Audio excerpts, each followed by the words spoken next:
Hey everyone, welcome back to another episode of Fore podcast with your hosts Don, Julio, and myself, Teeds. We are, I think, currently sitting at about 1,000. Okay, I'm talking about YouTube subscribers, just under 1,300 YouTube subscribers. We're Nice. literally at $12.99. If you're looking to support the channel anyway, I noticed we're actually starting to creep up with views. So everyone that's checking in, listening to this podcast, we appreciate the support there. If you want to support us even more, check us out on YouTube at X4Dads Golf.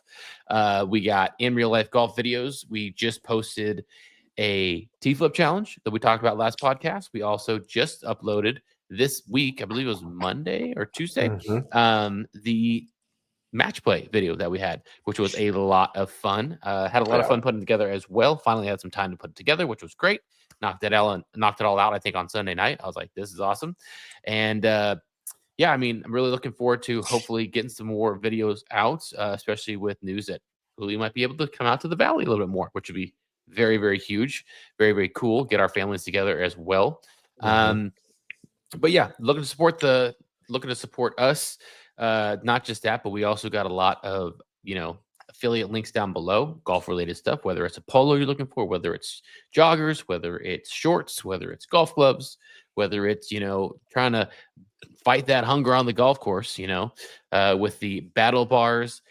Just take a look down at the descriptions down below if you're trying to support the channel anyway, especially from Belgium or the Netherlands, excuse me. I believe it's the Netherlands. And wish we knew who you were.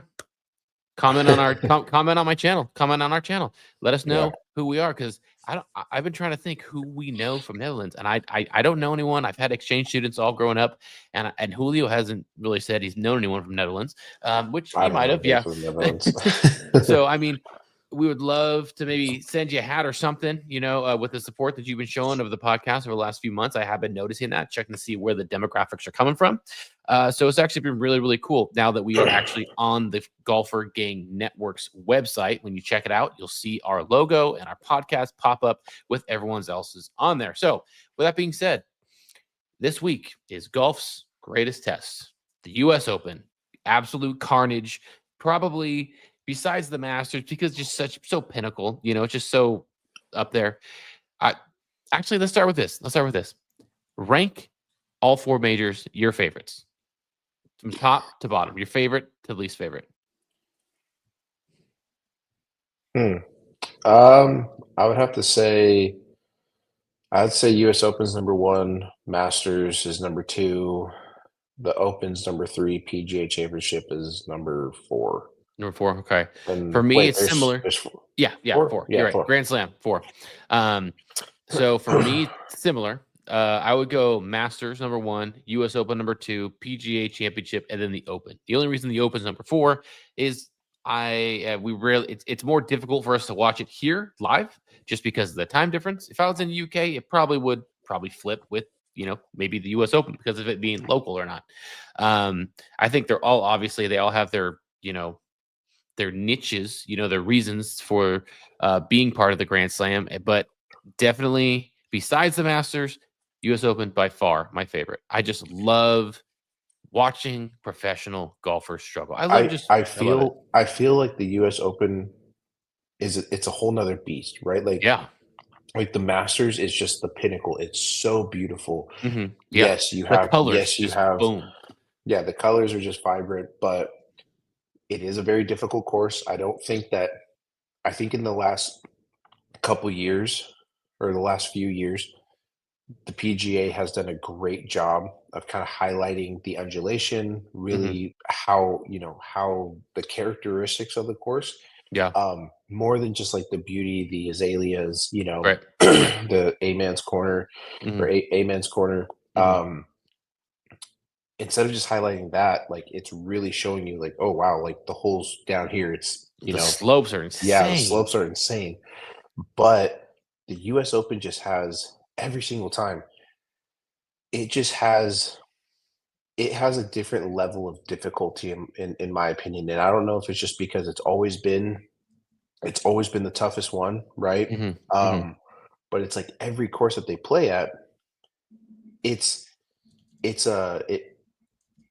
unbelievably hard. I think Harding was Mhm. probably, Well, no, but that was or no, PGA that was Championship. Speed Championship. I'm sorry. Yeah. I They might have apologize played for it there that. previously, but not more recent one, you know? Yeah, but Pebble Beach, when I went and saw it when um, It was, Woodland, Gary Woodland, right? yeah, when Gary Woodland won, I mean, I had never seen Pebble as difficult as what it was Mhm. then, right? And it was the same thing. Like everyone's talking about how when DJ won at Oakmont, right, Mhm. all those years ago, and how he just put on a clinic. Is what Yeah. they referred it to. The amount of Mhm. fairways he hit, the Yep. greens and regulations he hit, and that's exactly what it is here. But dude, they're saying the fairways are faster than the greens.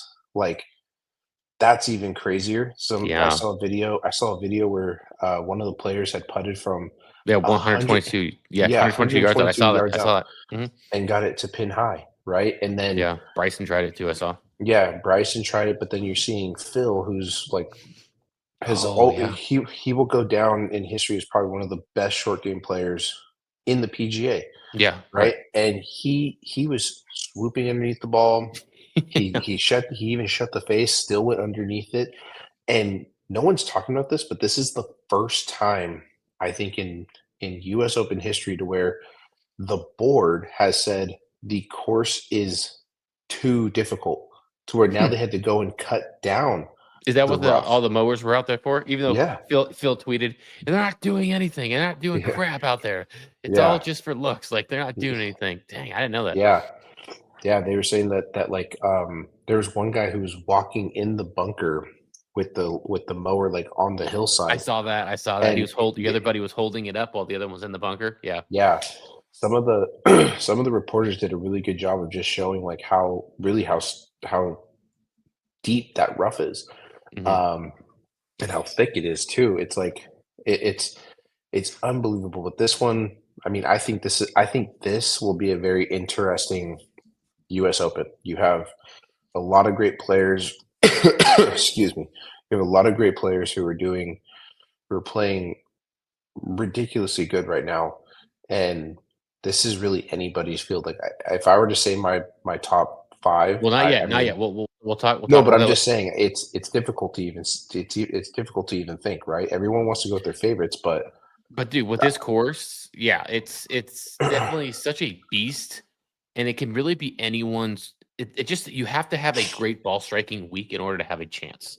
If you are not good at ball striking or you're not having it this week, it's gonna be extremely difficult. But not only that, like you were just talking about how like the board was saying that like the course is too difficult. Good, finally. I mean, you look at these leaderboards. The last like going back to 2021, right? So we got 2024 last year. Bryson DeChambeau won at um excuse me, Pinehurst, right? 6 under.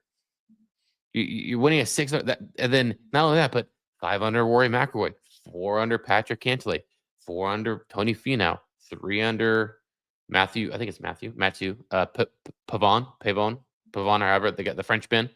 There's a lot of people in their par. 2023 U.S. Open. Wyndham Clark wins 10 under at L.A. Country Club. Like, and then you have Roy McIlroy, runner up, -9. Scotty Scheffler, -7. Cam Smith, -6. Minwoo Lee, -5.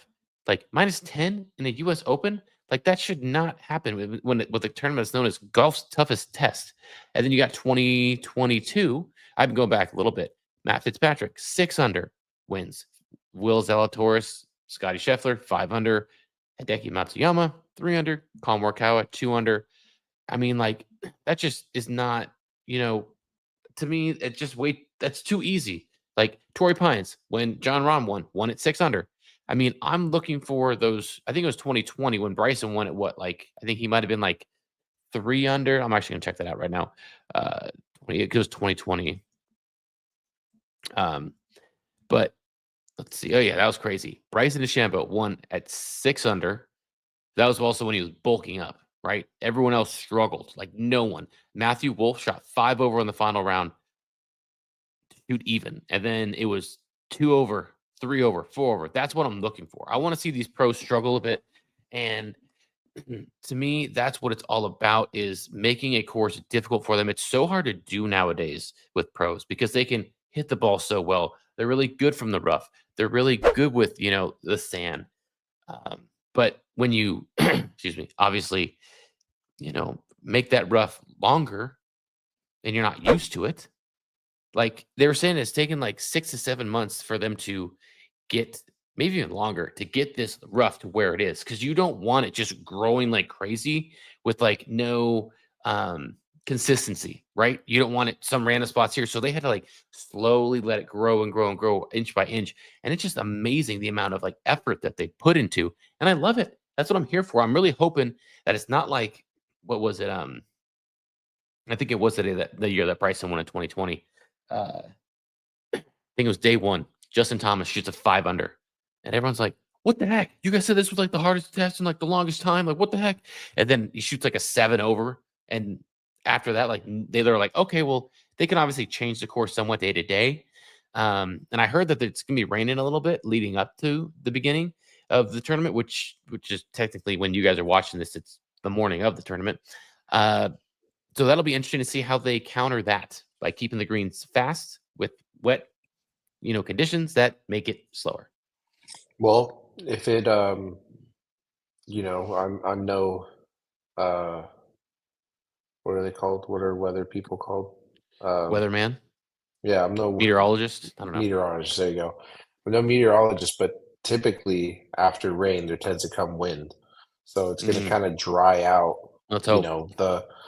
the greens, which will ultimately make them faster. But what will happen, I mean, for guys like Bryson who put a lot of spin on the ball, they can be aggressive, go long past the pin and just get, you know, 10, 15 feet of spin back. No problem. But depending on pin placements, I mean, you may not even be able to even do that. You may have Dude, the to, pins would look crazy for I saw yeah, the Thursday pins, dude. Good luck, yeah, man. yeah. So, I mean, I like again, this is just going to be they've done such a good job with the course, and you can see it. And I mean, just the confusion of a lot of players' faces, going through practice rounds, seeing seeing um Wesley Bryant, right? I mean, he Right. struggled. He struggled around it and still fired off a 75, right? You hear Grant Horvath, like, After what was it? two rounds, you shot like Plus, 24 yeah, over, 12 over, 12 over. yeah, Yep. yeah. So, I mean, George did fairly well. I mean, Yeah. wasn't terrible, but just, to fire off an 81 is kind of Well, unlike, okay.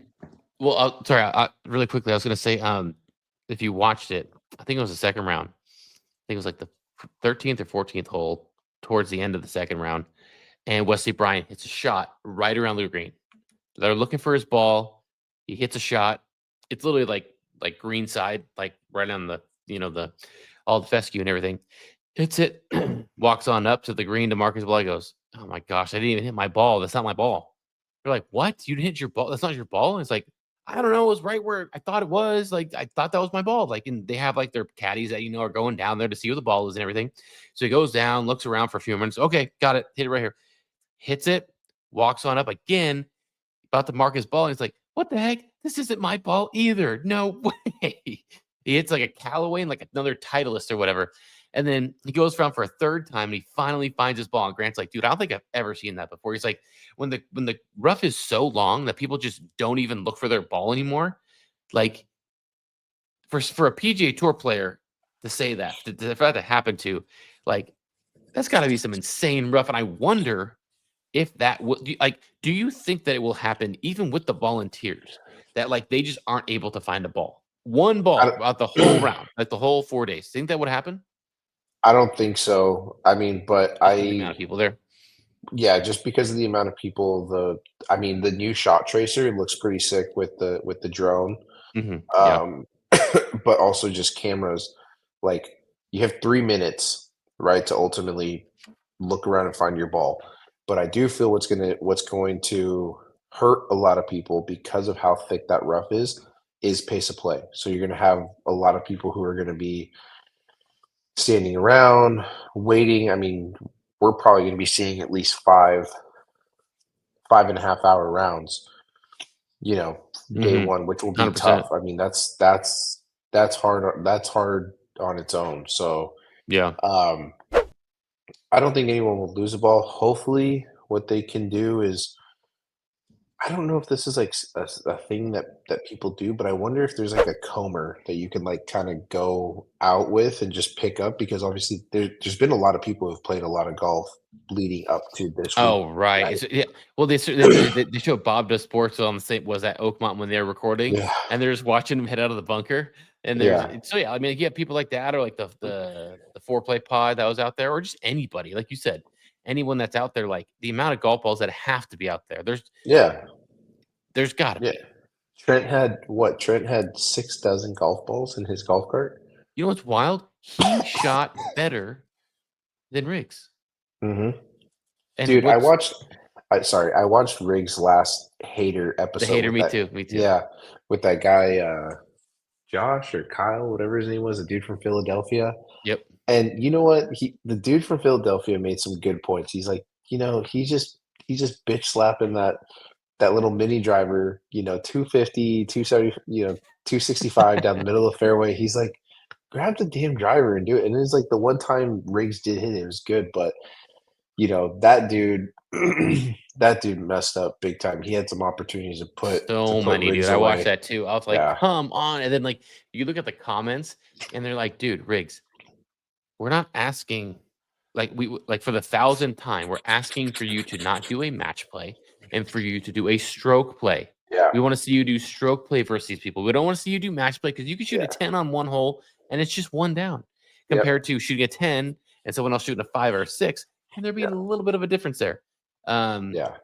But I mean, everybody except for us now, since we're getting more comfortable behind the camera, you throw them behind the camera for the first time, and dude, that throws some nerves up. Even when like you're recording yourself on the GoPro, you're kind of like, Yeah. oh, geez, like, oh man, Yeah. Well, the other thing is too is like I don't know if you saw my comment, but I was like, that's a girthy grip that dude's got on that Scotty Cameron. He has like the 5.0 dude, fatso. the And fatso, and then man. what is with the putting stance? It's like it reminded me of like a ballerina, like on her toes, like holding on to the bar and doing like what do they call it? A squat. Yeah, Because yeah, yeah, yeah, he yeah. had like a wider stance. His toes were pointed out Was like it is this. that pigeon toed or is that penguin? Pigeon Pigeon. Okay, yeah. pigeon toed is this way, right?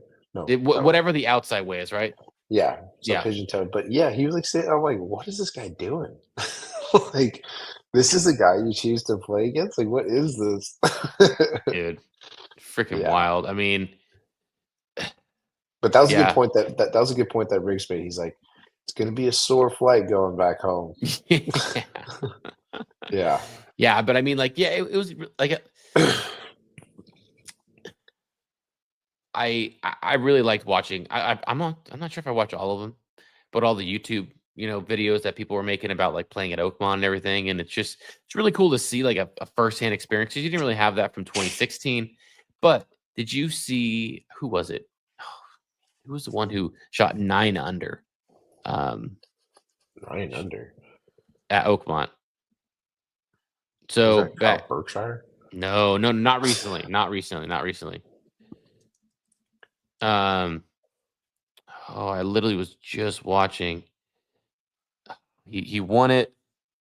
Oh my gosh, this is gonna kill me because literally on Twitter. Hopefully, it's still on there right now. Uh, I was watching this whole thing while putting my daughter down. Um, Walker, not does that name ring a bell? Not Johnny Walker Walker's Texas Ranger. alcohol, right? Yeah, um, who holds the course record at Oakmont? Okay, that's right. Johnny Miller. So Johnny Miller in 1973 shot a final round of 63, which was 8 under par. Or no, I thought it was 9. Anyway, 8 under par. He goes in and wins the tournament by 1. And it's still to this day, apparently, at least on PGA Tour wise, while playing on the PGA Tour, whether it's US Open or another tournament, he has the course record at 63. And during that round, he did not miss a green in regulation. You know how insane that is? And even back then, it was a difficult course. Mm-hmm. And he said the biggest, like the trick or the magic or whatever, the reason why he played so well, at least putting wise, he said he only had 2 putts that were above the hole, and the rest of them underneath the hole that he putted uphill. He's like, otherwise, if you putt downhill, you're going to give yourself a very, very difficult time. And he said that was the reason why I had a lot of positivity going with that putter. So I don't think we're going to see that again. I mean, that was back in like 1973, almost over 50 years ago. It'd But be interesting to see someone finish. It'd be interesting to see somebody finish at like 4 under.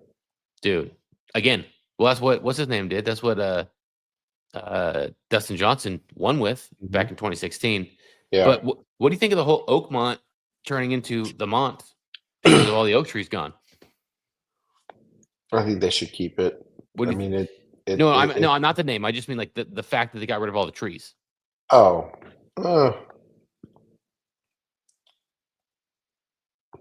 the trees are growing through the grass. How Right? long it Yeah, is. I mean, the course still has its teeth. I mean, of course. that's. I think the trees come and go, but I mean, they could start planting trees again and totally Changed up. make we'll just totally take the course to a whole nother level again. I mean, that kind of rough, the difficulty of where the bunkers are if you're a long hitter, the speed of the greens. The amount of bunkers in general is just ridiculous. There's Yeah. so many bunkers and the Well, church views. if you Yeah. look at it, like for someone for the average tour player, the average carry is about 280 something yards, Hmm. right? I mean, that's where the bunkers start coming in. So it's like even if you're not a very long hitter, right? Or I think the tour average is actually higher than that. But still, even if you're not a very long hitter, you have to be precise in where you're hitting it, because if you're a Hmm. little left, a little right, you could Yep. leak, with how fast the fairways are too. Hmm. You could roll right into a fairway, or right into a fairway bunker and be in trouble, Yep. right? And I mean, Yep. dude, there's a 300-yard par three there. Like, how crazy is that? That's wild. I mean, I've played like I think we were playing 295 from the waybacks. I think it was the second par 3 at Dragonfly. And I brought out 3-wood just because I felt more comfortable with it. But that is just not fun. Like when it comes to, I'm sure it'll play like 300 yards or 300-ish one of the rounds. They'll move it up a little bit more, just, the rest of the 3 other rounds. But I do remember TPC Hardin Park had something similar. I think they had like a 290 or something par 3, and then like a 275 par 4. It was really weird that like it was like the par 3 was longer than the par 4 that what they had. And that was like one of the ones that Colin Morikawa, I think he eagled on that on Sunday. Um, Mm. But I think it's cool because I don't have to go through it. For me that would just be absolutely brutal. Fortunately, there's a nice little landing zone in front of the green, so you don't have to really go for it. You just need to really get it up to that green, or not. Sorry, get it up to like that little fairway, maybe just short of the green. Pitch it on and hope for a one or a 2 putt and get yourself out of there. I mean, Yeah. it's just wild. Yeah. I mean, still, it's just, I mean, the longest par three I think I've played to date is, I think it's like 286. Yeah, Two, dang. 286, and it's always into the wind. It's at this course. It's at this course called Monarch Bay in Oakland. Um, and yeah, a lot of people are just rip driver, or they just accept their bogey and will Hmm. hit something down there and then just flip something up and say, okay, cool, like one down or one Yeah, up, bucks. yeah. I mean, like personally, I hate long par threes. Anything over 200 yards for like the average Joe, I'm just like, it's so dumb. Like make him anywhere from like 125 to like 175. Keep him within that range. Anything above, I think the other one at from the way back tees at Dragonfly, it's 250 to carry water, and Oh then you get wow. anywhere from like two probably 75 to the back if they put the pin in the back, to like 260 in the front. And I still have it. That was probably we did the first time I did the waybacks with Brandon. I had a natural birdie, hit the shot with the 3-wood, beautiful little cut, totally accidental, but it worked. And put myself at like 15, 20 feet away, drained the birdie putt, and I was like, "That's freaking sick! I'll never do that again." But that was cool, I got it on video and everything. But I'm gonna enjoy watching other players struggle for sure. Yeah. I mean, I just want to like I think this will be fun to watch because it's gonna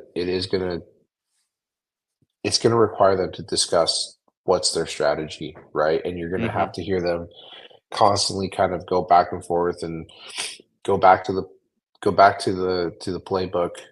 Hey, are we still going for this way? Like, what are we doing? Like, I think there's gonna be a lot of cameras on Jordan to kind of hear how Jordan's gonna do it. I think there's gonna be a lot of cameras on Dustin on how Dustin's gonna do with his brother. I think it's gonna be the same thing with JT, Rom, right? A lot Yeah. of those guys. I feel like Hmm. there's gonna be a lot of cameras on. For some reason, I don't think that they're gonna put a lot of coverage on Bryson They're gonna try for not to. this. That's for sure. You know that. Yeah, yeah. So it'll be interesting. Yeah, man, I'm excited for it. Like it's great. I mean, I have some really awesome golf that I'm gonna film this weekend over at Pasatiempo with my dad on Sunday. You going to So Pasa Tiempo? yeah, What? That's yeah. dope, So dude. we're gonna get out. We're gonna go play. Are you actually gonna bring the Um, camera? Or you're gonna bring a GoPro? I'm gonna bring the GoPro. I need a few extra things for the camera. So I'm like I'm just gonna take the GoPro and just you know just get what I can. But it's gonna be the first time in I think like 3 years that I've played it. Well, So this is since the renovation, right? yeah, yeah. So it's gonna be fun. So Whew. I'm excited. We're playing at 12:20, so shouldn't be too much wind, but you know, the weather's gonna be nice and fired up. That's sick. I'm going out. Wait, when are you planning? You said on Sunday? Yeah, Okay. I'm going out to Belmont with nice. Fabian and Bronze. So that'll be fun. That'll be interesting. Don't let The Bronze hit your stuff. He's gonna break it. Oh, no way. No, no, no. Not that I don't trust him, but I just don't let anyone hit my stuff. Speaking of my stuff, dude, I was at the range today and I literally was just working on around the greens. I've been when we had our match, dude, just around the greens, I just had no confidence. Like we were up there, I was like, crap, dude, like I have no green to work with here. Like I don't know how to get the ball up. Like I know what to do, but I don't know how to do it. You know what I mean? Like my body, I hadn't practiced enough where I'm like get that confidence of like with the repetition. And so I was just working around the greens and then I was putting, dude. And oh my gosh, man, freaking lab putter. Wow. Like within the next week or so, I'm gonna make a review of just like the lab and everything. Mainly it's just in my backyard at our green. But my green currently is my artificial turf is really slow. So I got some like sand silica or whatever. And I'm gonna spread it out to like speed up the greens. Reached out to Reddit. The Reddit community hooked me up. Was like, hey, do this and do this. I'm like, okay. So let's see if I'm able to speed up the greens a little bit. Because dude, I'm putting. It's so slow. I'm like, this is not fun. This isn't what But I paid for. no, dang it. But apparently, like when it's an outside one, you have to like redo it every like year or so, depending on the rain, since it's an outdoor. But when I was at the range, I was putting out there, and like the thing that I've noticed about the lab is it's obviously not going to put balls in the hole for you, right? The main thing is just going to help you stay online with your Yeah, putts. And that's what I feel like a lot of people online, whether it's Twitter, YouTube, social media, are like, oh, if the lab putters are so amazing, why aren't a lot more pros using them? Well, because they're pros. They practice thousands and thousands of hours putting. So it doesn't matter what they are. They're a pro. When you're a pro at something, you don't need all of the help. You just yeah. need something that you're comfortable with that you've used for a long time, like you've seen with maybe not Scotty Scheffler is a bad example. What's his name? Brooks Koepka, his Scotty that he's had for a while. Um, uh, he won the Masters, and then they dropped out of the Masters. Jordan Spieth, he's had his Scotty for a long time. Just like when you're a pro, you don't need that. It's to help players like me and that aren't as good, don't have as much time to practice, you know, to help you out more where you don't have the time to practice as much. And even if you do have the time to practice, you're just not that talented, right? These putters are amazing. Oh, I'm so glad I got one. Yeah. Anyone looking for a Scotty Cameron Phantom X 5.5, hit your boy up. I got you if you have the money for it. I'm selling it currently. So um, I meant to tell you this when we played golf, but when the zero torque TaylorMade putter dropped, I traded in my Your my bomber? two. No, not the bomber. I traded in my two my two spiders that I had that were just sitting around collecting dust.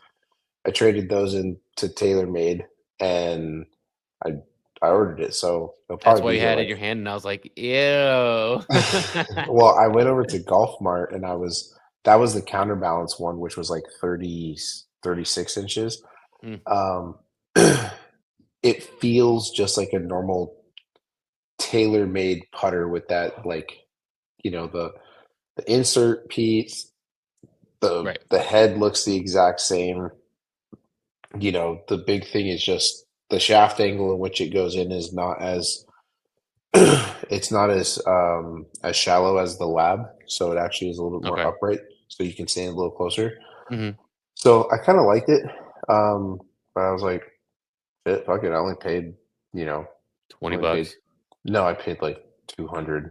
Okay. Yeah, for it. So I was like, it's not bad. I mean, at least I'm not paying five, so whatever. I'll give it. I'll give it a whirl. See how it is, and if anything, I know I'll get rid of it quick. So Yeah. yeah. Um, but no, man, I mean, I love my lap. Like, don't get me wrong. If I could, if my, if I was having some issues with my swag, I think I'd put the lab back in because even in the video where we first did Dragonfly, I mean, I was dropping bombs with that thing, You were. even Hmm. with that putter, and so Yeah. it's a great. Their stuff is just really good. And again, I to your point, what I think what's nice about it is because the face doesn't or the gear effect of the putter doesn't move a lot on Hmm. mishits, you just Yeah. get consistency on no Yeah. matter where you're at, right? Hmm. And you hear about tour players who play blades, who play the mallet putters, where if it's a steep downhill, they're going to hit it off of the toe, so in that way it's a little softer, rolls on that line a little bit more. But if with some of the newer technology, that face moves a lot, so it Yeah. could push you like you know, a few inches off of that line or even a few centimeters off that line, which means the dying point's not going to be the same. Yeah. So Lab has something that's really good that it is proven, it is catchy. I think every single player on tour and on live has had a live at one point or has had a Lab. lab putter in Hmm. their bag at some point and just was like, no, you know what? Like I can't get used to the flying saucer, Yeah. you know? Yep. Oh, So yeah. A yeah. bottle opener. Yeah. Yeah, there you go for yours. But yeah, man. I mean, there's nothing wrong with them. I think they're great, and you're starting to see a lot more putting or a lot more putters kind of have Zero the same thing. torques. Yeah, who Yeah, was it? Was it Odyssey that literally copied the exact same like yeah, shape? It's like, yeah, hey, can I see that? It's like, yeah, just don't copy it. Don't make it look like you copied it. yeah. It's like, bro, what are we doing here? But Well, s- and a super slept on putter, in my opinion, is the Seymour putters. Seymour putters are center shafted, right? They have that little dot on the back to where you're making sure that the face is square at mhm, all times. yeah, Like, those putters are super good, and they've never I mean, they do have some that have, like, a plumber's neck or, a right, little different. gooseneck to them, but Mhm, everything that you see in the store is center shafted, you yeah, know? yeah. It's honestly not as weird for me to look at as I thought I would think so. Yeah. Like I'm using it with the 2-degree pistol. What do they call that? The lean, like the 2 Yeah. degrees lean or whatever. So it still looks a little weird, but at the same time, You got 2 not. degrees of lean on that? Well, whatever it is, whatever like the standard degrees are. Oh, gotcha. Okay. What is it called? I have to go to the freaking website right now. It's all Um, good. no, We I get it. am. Okay, let's see here. Grips. It is a 2 press.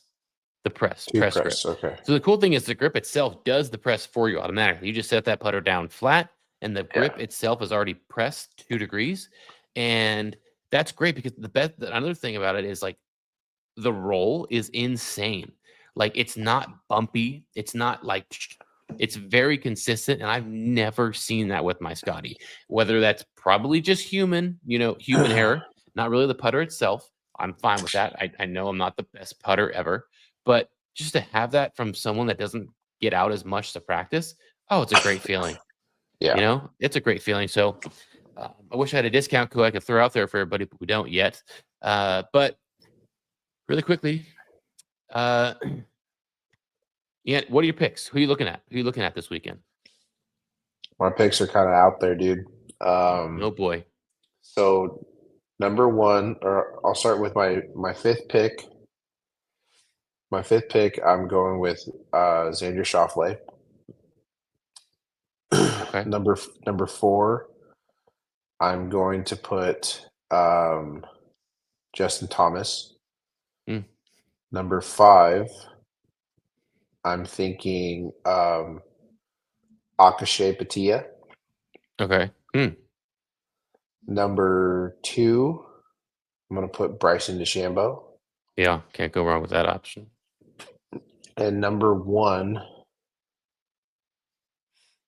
it's hard because, like,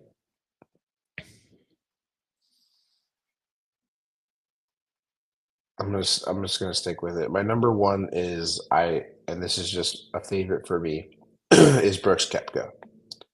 I know he's been playing like shit this But year, he's a but major guy. He loves his majors, he loves his majors, but just some of the just some of the videos that I've seen of what he's doing practicing wise, you know, it sounds like he's hitting the ball so crispy right now. But that's my top 5. I mean, I'm not even Yeah. putting Scheffler in there. I have Schauffele over Scheffler. I mean, Yeah. Well, I mean, we'll see. I mean, my number one guy, I can't go wrong. I would not mind seeing Scheffler win. And I think he definitely has a good chance to.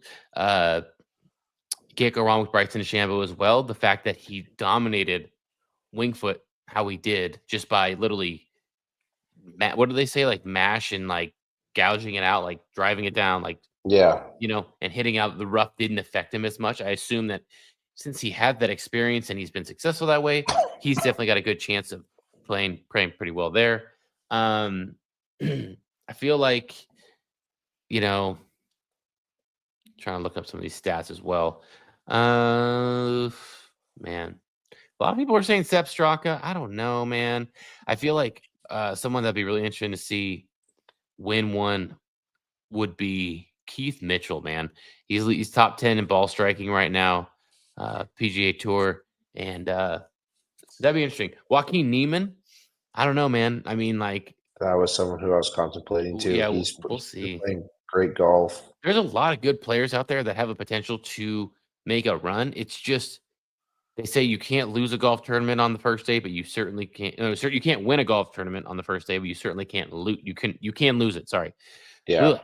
And if they just hang around, like if you see Scotty Scheffler within 4 to 5 shots, 4 to 5 to 6 shots until it's like Saturday, dude, he's right in there. Especially at yeah. the US Open like this, someone can end up with a 9-1 hole and boom, someone's in it that wasn't even in it.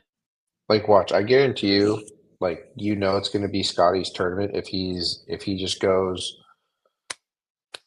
I feel like it's going to be Scotty's tournament if he finishes 2 under first day, because then from there he's not really pressing. Now he's just climbing, right? Yeah. Compared to having just a absolutely miraculous start, fire off sticks Mhm. under. Right. Now it's like, okay, I just have to keep building off of that. So Mhm. I don't know. I just feel like that's how Scotty's always kind of played the majors, where He's not quite leading from the front. He kind of starts in the middle of the pack, and then he just starts peeling away and letting everyone else just basically shoot themselves in the foot, Yeah. right? Right. Yeah. To Bryson, I am, and I really hope that they do give him coverage because I really want to see how he plays that one wood that Crank made for him. And the Um, new irons too, dude. I didn't want to bring up the irons, but yeah, I mean, Well, I asked it's Brandon about it, and I was like, "What do you think?" He's like, "I think they look really ugly," but he said that they were able to add that black piece on the back on the outside is to help. I guess he would struggle with hooking it with the Mhm. irons, but with that extra weight, it's supposed to help block that out. So he's like, "Yeah, it is what it is." Yeah. Wait, are they LA Golf or they Avoda? They LA are LA Golf. Golf. Hmm. Yeah. So, yeah, man, I I just have this feeling that he's going. I feel like he's just going to be in contention. But again, like you know, he's my number two guy. Hmm. Like my number one, I'm just purely just going off of just guy's been performing. It seems like because he's not quite as much in front of the media right now, like he's just kind of locked in doing his thing, you know. Yeah, And like, I mean, my absolute wild card and like, would be like Phil Mickelson. Would be dude. absolutely crazy to see him win. To see him win. To win and wrap up the Grand Slam, the career Grand Slam, because that's the one major that has eluded him. I think he had a chance during one of them on like 18, and like he hooked his drive like Yeah, insanely bad. But I mean, I'd be all over that, dude. I would love that if he pulled that off, especially yeah, with how he is now in front of like a content creator, with Primo and all that stuff. I think it would be honestly amazing. It'd be awesome for the game as well, except for all the PGA Tour loyalists out there. But yeah, that would be dude. wild. It'd be great. But no, I'm excited. Yeah, I'm excited and got a lot of work tomorrow, but I'm gonna kind of have it playing in the background. So, Yep. Let the yeah, carnage begin. Like I said, though, exactly. guys, if you guys are still trying to support the podcast, you made it this far. Also, leave a what like a 5-star review or whatever. Let us know. Let us know what you guys like, whether it's Spotify or whatever you're watching this podcast on. Check us out on YouTube. Check us out on social media. We're dropping some videos since we're playing more. And if you want to support even more, affiliate links down below. Got discounts, golf stuff. Let us know if there's something else you're interested in. We might look into it. But that's it for us here at Fore Dads Golf. We're going to enjoy the carnage that Oakmont is hoping to provide. Golf's toughest test. Don't forget to stay fly and go low, guys. We'll see you guys hopefully next week. Yeah, happy Father's Day. Happy Father's Day. Fore Dads. Yeah, we are Fore Dads, right? Yeah.